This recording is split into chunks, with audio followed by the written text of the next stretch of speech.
It was not a war. It was not an army. It was not even a politician.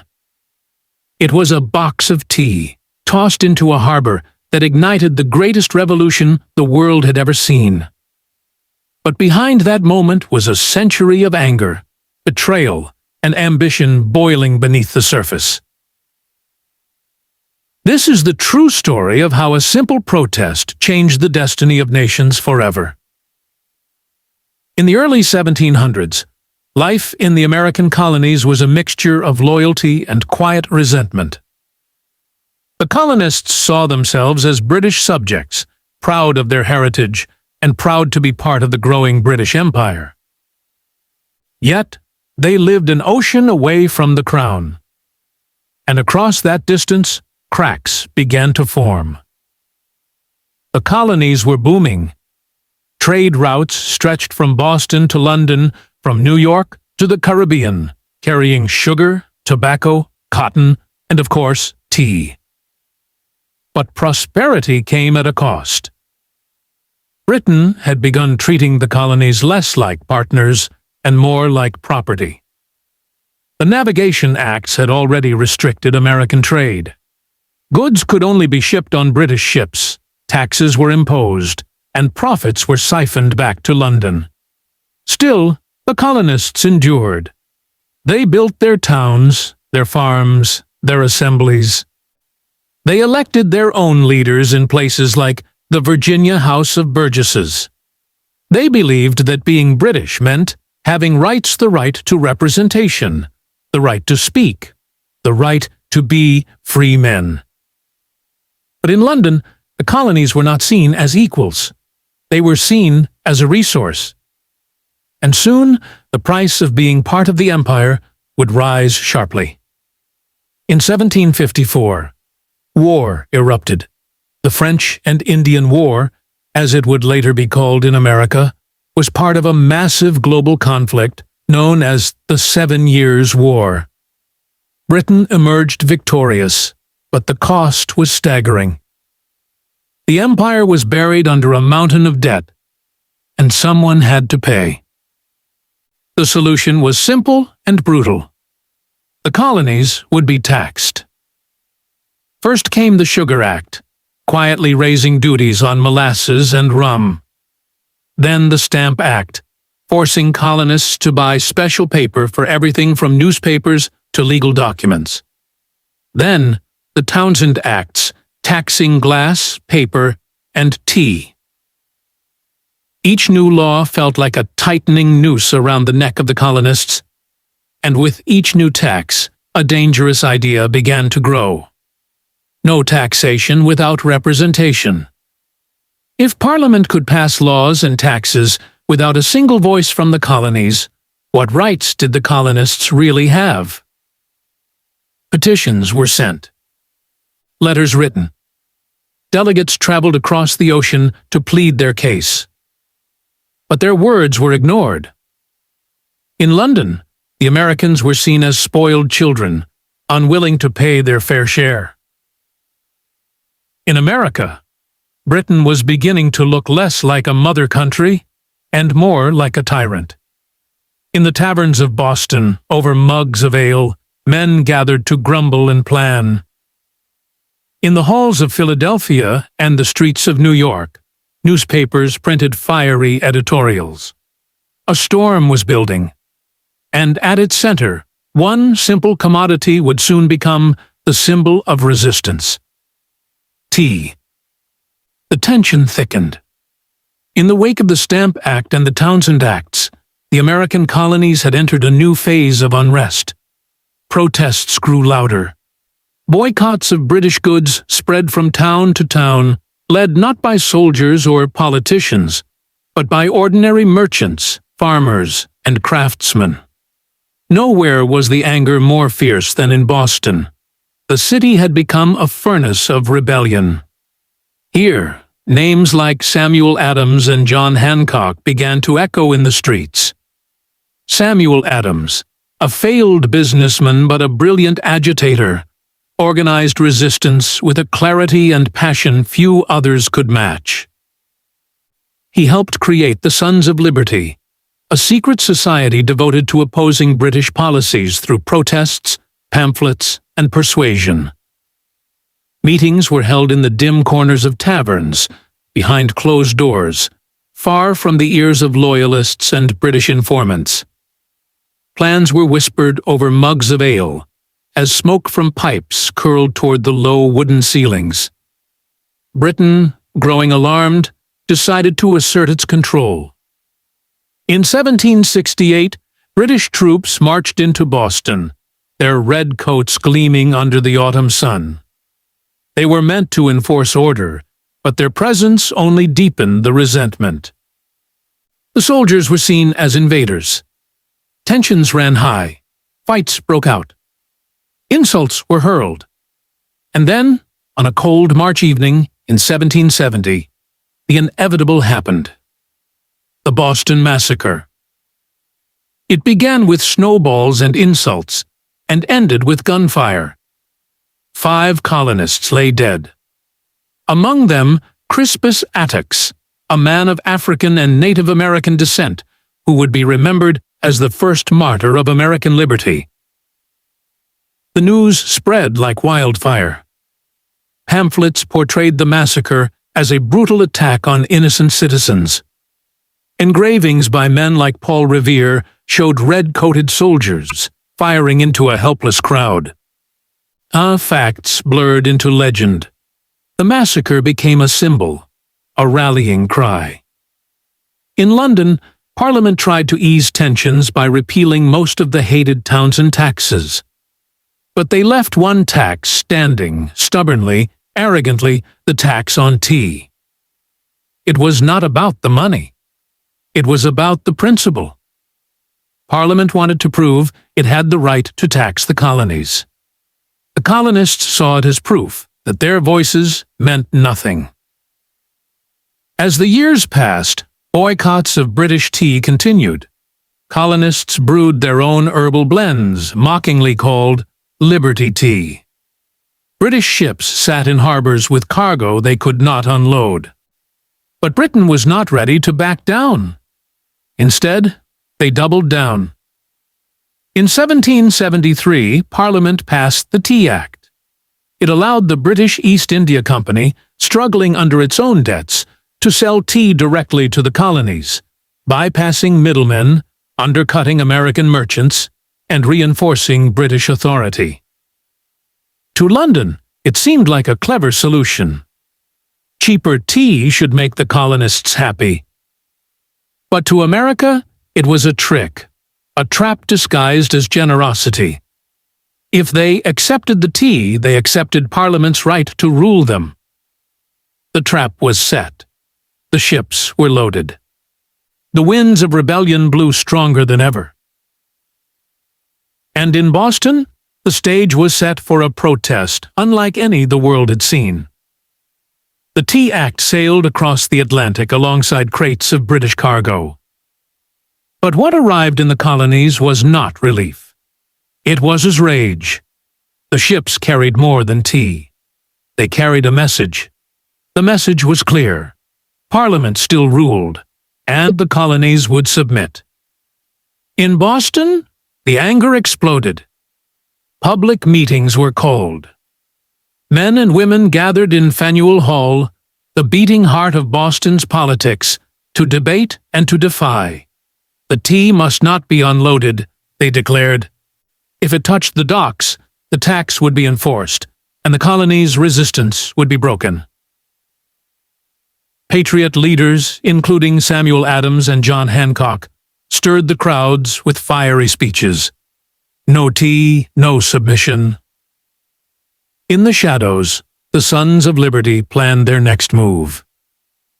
The British authorities stood firm. Governor Thomas Hutchinson, himself a Boston native, insisted the tea be unloaded and the tax collected. He saw it as his duty to uphold the law, but his stubbornness fanned the flames. 3 ships arrived in Boston Harbor: the Dartmouth, the Eleanor, and the Beaver.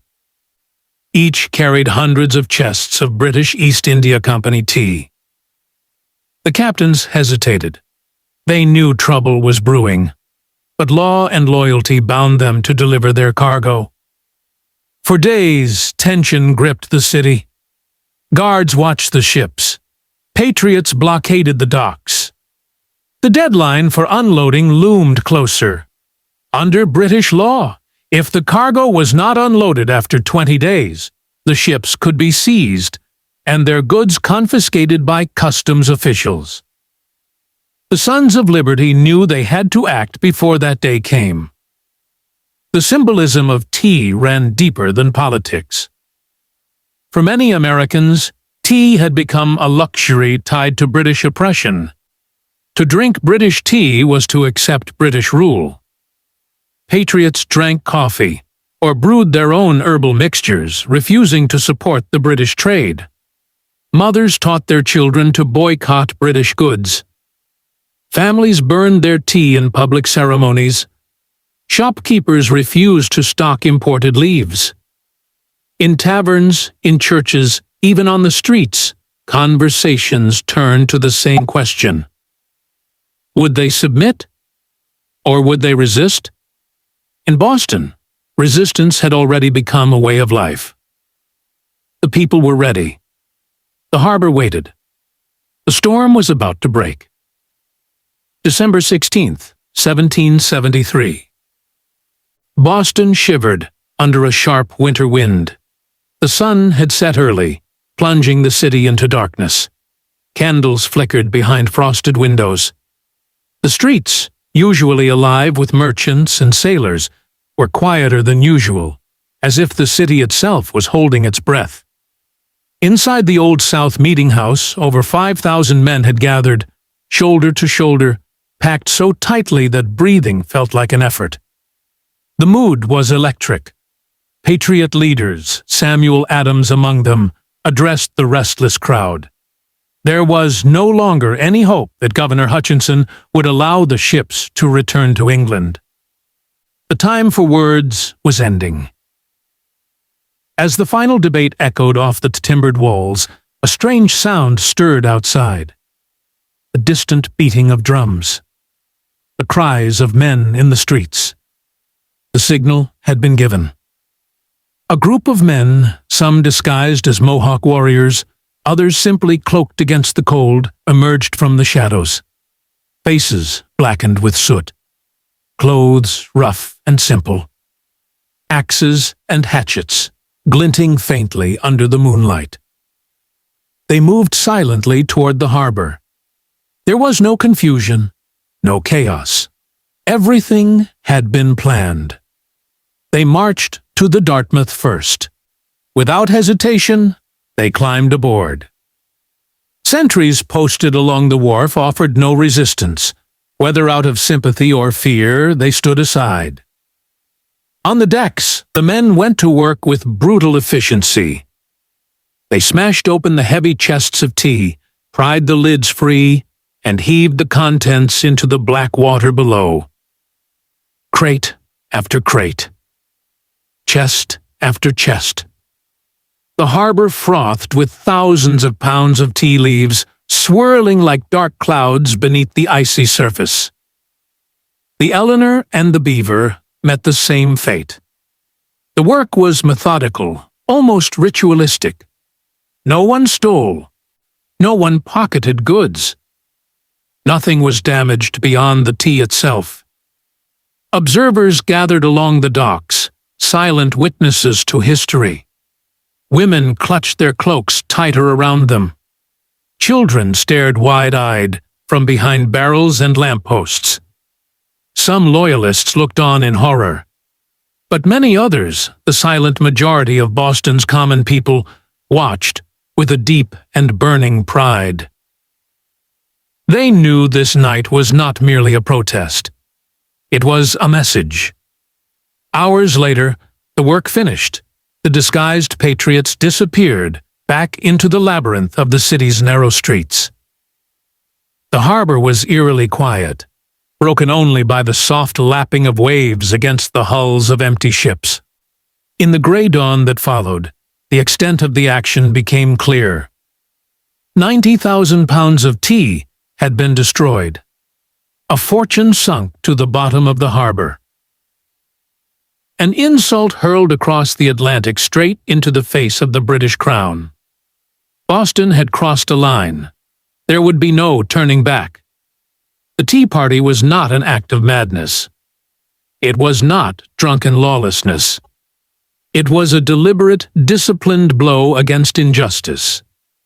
And it would change everything. The news crossed the Atlantic faster than anyone expected. By early 1774, word of the Boston Tea Party reached the British Parliament. The reaction was furious. Outrage swept through London's elite. To them, it was not just the destruction of property. It was treason. It was an open challenge to the authority of the empire itself. The British government answered with swift, brutal force. They passed a series of laws meant to crush Boston and make an example of it. The colonists would call them the Intolerable Acts. The Boston Port Act closed the harbor until the East India Company was repaid for the lost tea. No ships could come in. No ships could go out. Trade, the lifeblood of the city, was strangled overnight. The Massachusetts Government Act stripped away the colony's right to self-govern. The Quartering Act forced Bostonians to house British soldiers in their own homes, whether they wished to or not. And the Administration of Justice Act allowed British officials accused of crimes to be tried in England, safe from colonial juries. Boston became a city under siege. British troops patrolled the streets. Courthouses were shut down. Town meetings were banned. But rather than isolate Boston, the British actions had the opposite effect. The other colonies watched in horror. If it could happen to Boston, it could happen to them. From New York to Virginia, wagons loaded with supplies rumbled toward Massachusetts.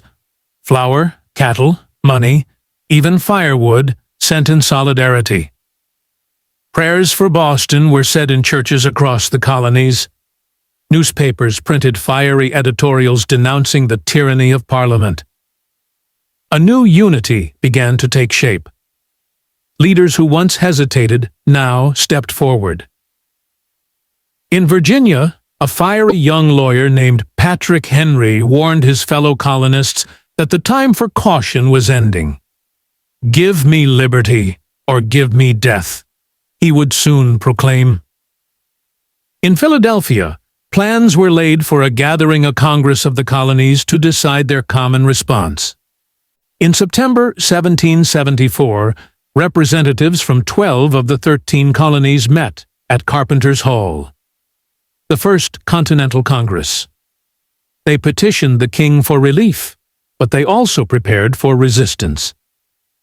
Militias were organized. Gunpowder was stockpiled. The colonies stood for the first time, not as isolated settlements, but as a people. A nation was being born, though few dared speak it yet. In Boston, the tension was now unbearable. British soldiers and colonial militias stared each other down across narrow streets and open fields. The spark was coming. And when it came, it would ignite a fire no empire could extinguish. Spring arrived in 1775, but with it came no peace. Boston remained a city on edge, surrounded by anger and fear. General Thomas Gage, commander of the British forces, knew the colonies were on the verge of open rebellion. He decided to strike first. Intelligence reports told him that colonial militias, the Minutemen, were secretly stockpiling weapons and gunpowder in the town of Concord, 20 miles inland. On the night of April 18, 1775, Gage sent out a force of 700 redcoats under Colonel Francis Smith. Their mission was simple: march to Concord, seize the supplies, and crush the rebellion before it could start. But Boston was not blind. Patriot spies had already learned of the plan. That night, 2 riders were sent into the darkness to warn the countryside. One of them, a silversmith named Paul Revere, would ride into legend. Through quiet villages and sleeping farms, they carried the alarm. The British are coming. The British are coming. Bells rang out. Muskets were loaded. Militia companies gathered at crossroads and village greens. As the British troops approached the small town of Lexington in the early morning mist of April 19th, they found a band of about 70 colonial militiamen waiting on the green. They were farmers, blacksmiths, storekeepers, ordinary men with extraordinary courage. Their captain, John Parker, gave a simple order: "Stand your ground. Do not fire unless fired upon. But if they mean to have a war, let it begin here." The British commander ordered the colonists to disperse. The militiamen hesitated. No one knows who fired the first shot. It may have been a nervous militiaman. It may have been a British soldier. It may have been a misfire. But once that shot cracked through the morning air, history changed forever. The British opened fire. 8 colonists fell dead. Others fled into the woods, carrying the grim news farther across the countryside. The redcoats pressed on to Concord, but by the time they arrived, hundreds of militia had already gathered. At the North Bridge, the colonists stood firm. This time, they fired. The British troops, stunned by the sudden volley, broke and retreated.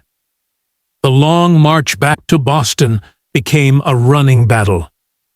From behind trees, stone walls, and houses, colonial marksmen picked off British soldiers with deadly accuracy. The fields of Massachusetts, so recently quiet with the thaw of winter, now ran red. By nightfall, nearly 300 British soldiers were killed, wounded, or missing. The world had shifted.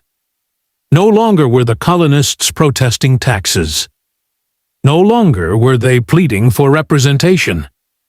They were fighting for survival. They were fighting for liberty. The American Revolution had begun. The colonies, divided by distance, customs, and religion, now found themselves bound together by blood, by sacrifice, and by an idea. An idea too powerful to be crushed by an empire. An idea that would change the course of human history. Forever.